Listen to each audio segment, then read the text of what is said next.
What is death, and what does it mean to transition? Are these things synonymous?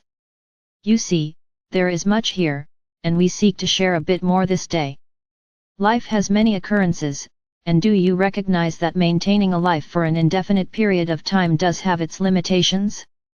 It does have that which does minimize what might be accomplished.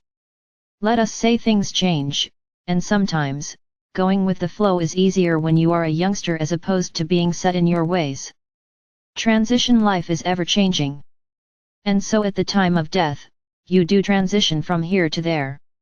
You do not stay earthbound unless there is an election made to remain fixed here. But we will say, there is less of that than more. Those you experience here that often appear to be the one who has passed on, well, what you believe may not be so.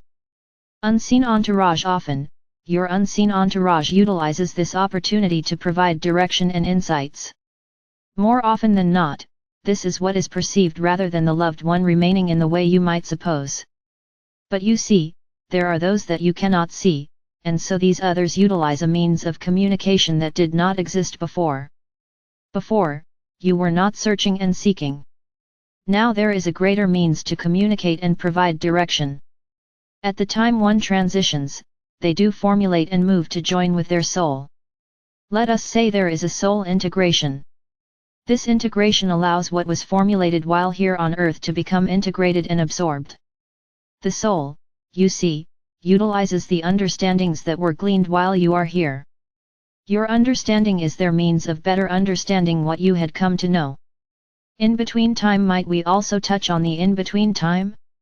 It is the time after death as one moves to transition from here to there.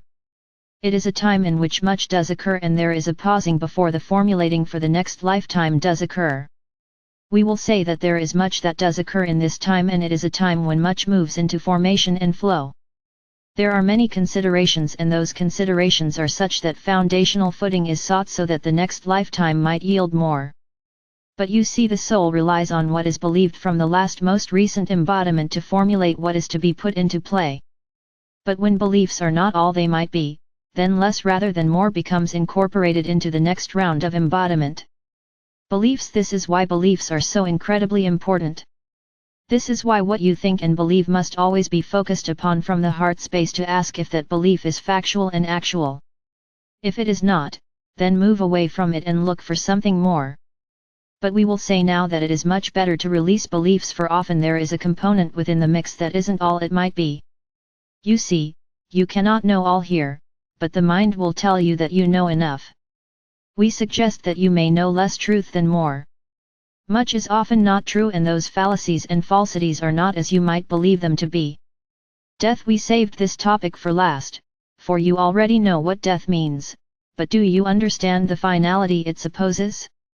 It is that often, there is a confusion about that in-between time, and so this will be covered here. You see, all is not as you might presume it to be, for how can one progress from here to there without some means of understanding? It is the understanding that will allow more to be. But if you adopt self-limiting beliefs, then at death, less will be. Less will become known, for a faulty belief system does cause less to be. Know this.